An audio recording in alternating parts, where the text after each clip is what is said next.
Welcome to the channel and welcome back to another video. Now on this quick video, I want to talk to you guys about how to pass along generational wealth. Listen, the wealth has to pass along from somebody, so it might as well start with you. Maybe you didn't get anything, maybe nobody's left you anything, but guess what?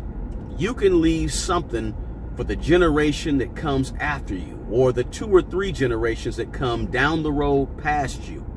So my name is Eric and I write a blog over at the website smartmoneybro.com. When you get a moment, check out a few of the things we write about over there. Over there we help ordinary people be extraordinary with their money, with their real estate, and managing money, managing their real estate. I do one-on-one consultations, and I also do free 15-minute phone conversations.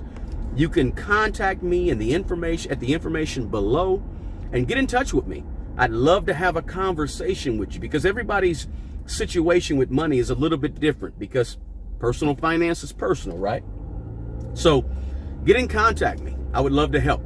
But on this video, let's just focus on generational wealth and talk about what are some ways that you can actually pass it down to the next generation. So let's jump into it. The very first thing you can do to pass along generational wealth is have something, right? You got to have something in order to pass something to somebody else. So the one thing you want to be working on right now is accumulating, appreciating assets that you can ultimately pass along to the next generation. You got to have something to either pass something along, give something to the next group of folks coming along in your family next, but you got to get something to do it. Right? You can't pass along nothing, so you gotta have something, right? You gotta be able to build some type of wealth to actually, maybe you have some stocks, maybe you have some bonds. I don't care if it's CDs. I don't even care if you pass along $50,000 that's under your mattress, right? You just gotta have something. You gotta build something to give it away. So the very first way you can pass down generational wealth is to first get a little bit of wealth, get a little bit of stuff, get a little bit of something that you can actually pass along in the form of whatever form you want it to be in. I don't care if it's, like I said, a house, apartment, land, it could be anything. Just get something so you can pass it along. So the second thing you got to do if you want to pass along generational wealth is you got to begin to have the conversations about money. You got to be willing to talk about it. And you know, when you eat dinner, or you go out to eat dinner, whatever you do, you got to just have the conversation that says, look, here's what we got. Here's what I'm trying to do. Here's what's important to me.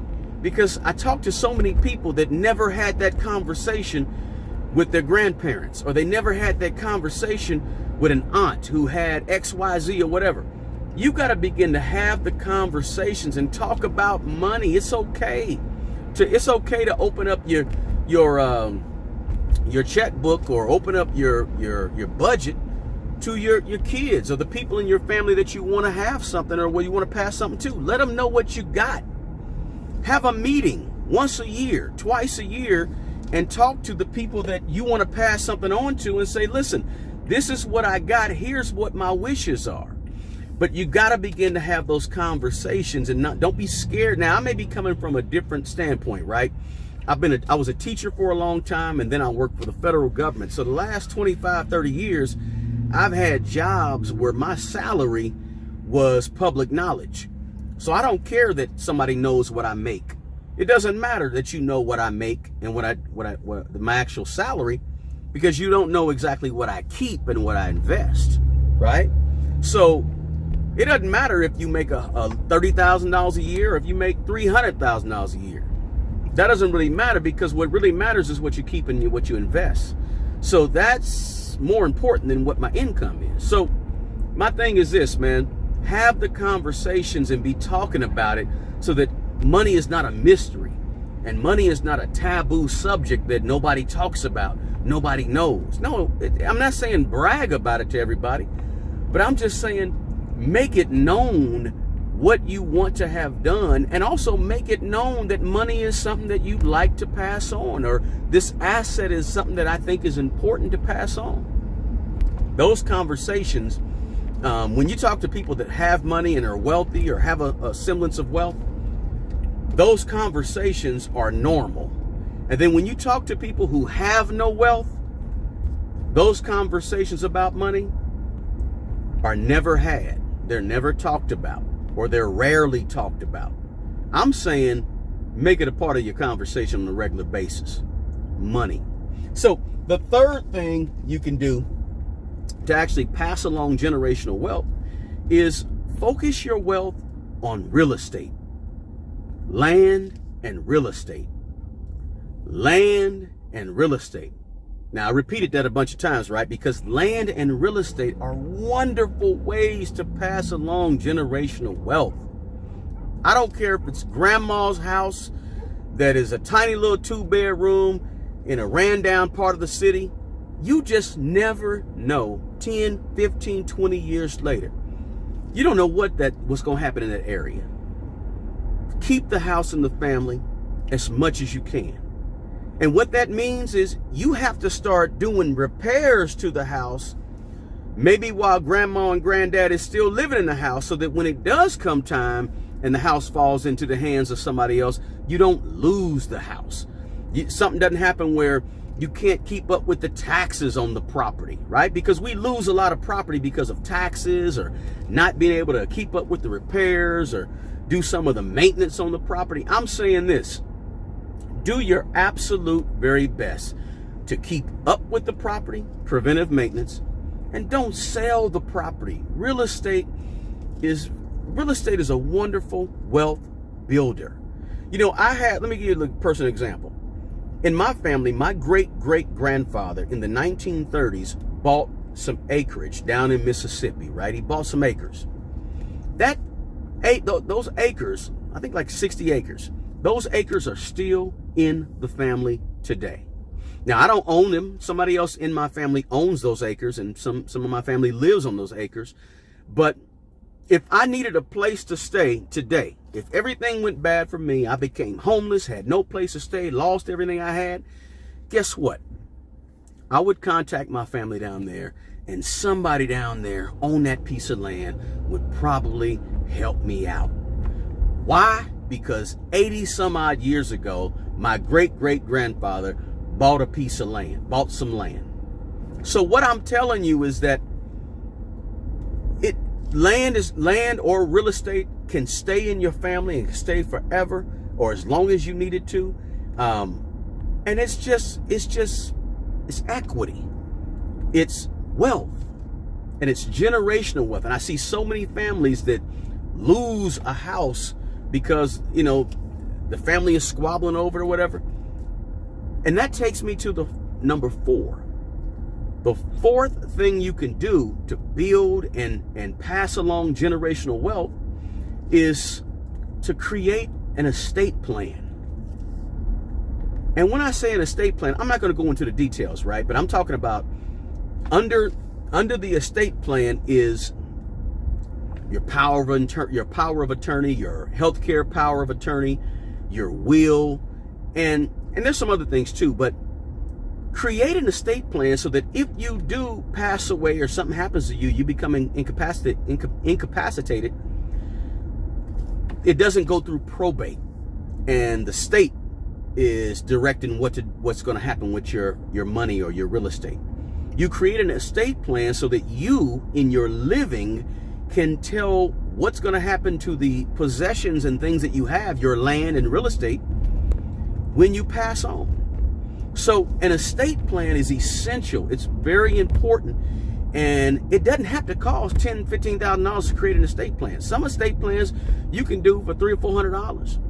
You can do for $200, or you can get an attorney and do it for $2,000 or $3,000 or $4,000 or $5,000, whatever you choose. But get an estate plan so that you can tell future generations what to do with the stuff that you've accumulated, right? So you've went out and got the stuff. You went out and decided to, hey, we talk about money all the time, and you went out and actually said, look, I'm going to buy the real estate But how do you keep it? How do you pass it along? How do you make sure it doesn't go anywhere else? Create an estate plan.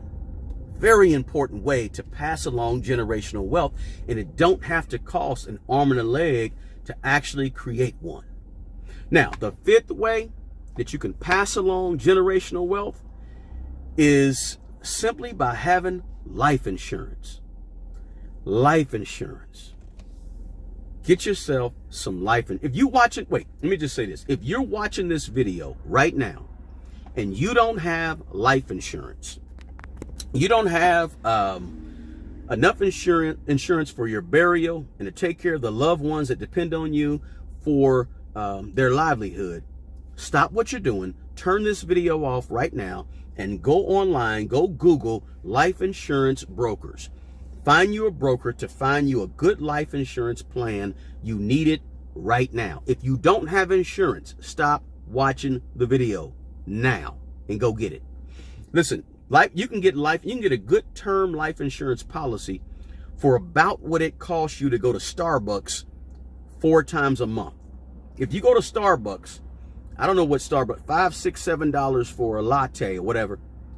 You can, if you do that 4 times a month, you could have had a $100,000 life insurance policy. Life insurance is cheap, especially term life insurance. You gotta have it. It's another way you can pass on generational wealth, right? So get yourself some life insurance. It's super duper important, right? Go ahead and make this turn.